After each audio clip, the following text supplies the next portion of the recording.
শুরুতে জানিয়ে দেব, ইসরায়েল আমেরিকাকে মারাত্মক ও দাঁত ভাঙা জবাব দেবে, হুঁশিয়ারি আইআরজিসির। এরপরে জানিয়ে দেব, 1 ইঞ্চি মাটি নিয়েও কোনো সমঝোতা সম্ভব নয়, ট্রাম্পের দাবি প্রত্যাখ্যান করল তালেবান। অন্যদিকে রয়েছে স্বীকৃতির হিড়িক, কিন্তু ফিলিস্তিনের ভূখণ্ড কোথায়, নেতৃত্ব দেবে কে? সর্বশেষ জানিয়ে দেব, ইসরায়েলের আশদোদে রকেট ছোড়ার অভিযোগে বেজে ওঠে সাইরেন। এতক্ষণ শুনছিলেন সংবাদ শিরোনাম, এবারে বিস্তারিত।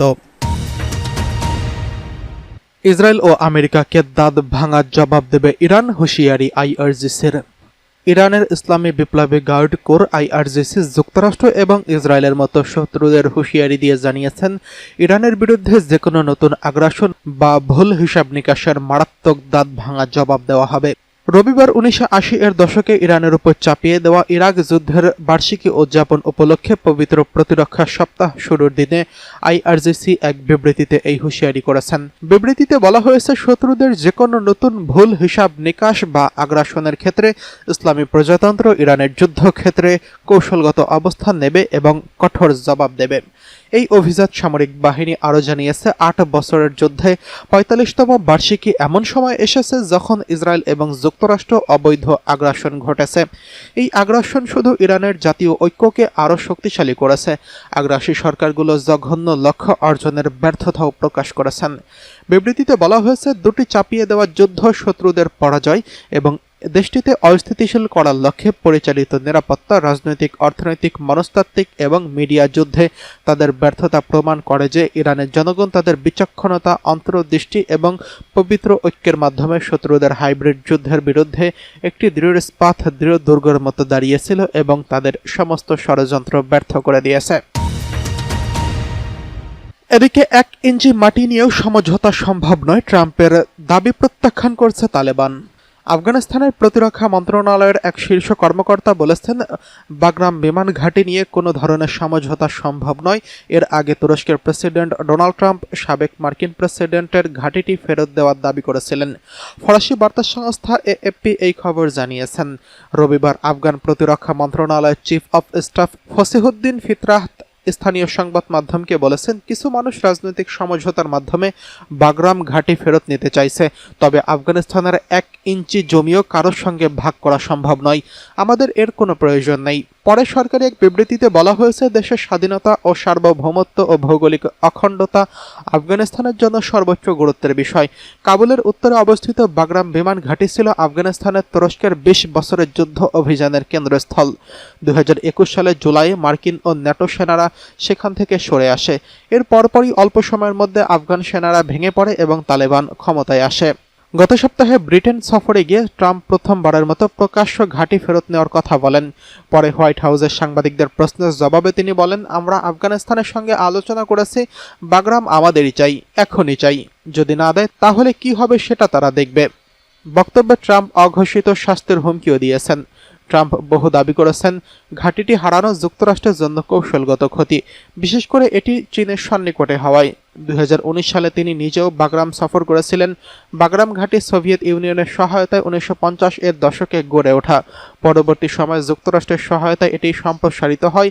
সোভিয়েত দখলদারিত্বের সময় আরও উন্নত করা হয়। মার্কিন নিয়ন্ত্রণে 2010 সালের দিকে ঘাঁটিটি ছোট্ট শহরে রূপ নেয়। সেখানে ছিল সুপারমার্কেট, রেস্তোরাঁ সহ বিভিন্ন স্থাপনা। তবে আন্তর্জাতিক মানবাধিকার সংস্থাগুলো বারবার অভিযোগ করেছেন, সন্ত্রাস বিরোধী যুদ্ধে বন্দীদের উপর মার্কিন বাহিনীর বাগরামের ব্যাপক নির্যাতন চালিয়েছে। এদিকে স্বীকৃতির হিড়িক, কিন্তু ফিলিস্তিনি ভূখণ্ড কোথায়, নেতৃত্ব দেবে কে? আন্তর্জাতিক মহল যখন ফিলিস্তিন রাষ্ট্রকে স্বীকৃতি দেওয়ার পথে হাঁটছে, তখন একটি বড় প্রশ্ন সামনে এসেছে, কে স্বাধীন ফিলিস্তিনের নেতৃত্ব দেবে? যুক্তরাজ্য, কানাডা ও অস্ট্রেলিয়ার মতো ইসরায়েল ঘনিষ্ঠ মিত্র দেশগুলো ফিলিস্তিনকে রাষ্ট্র হিসেবে স্বীকৃতি দেওয়ার এই আলোচনা আরও গতি পেয়েছে।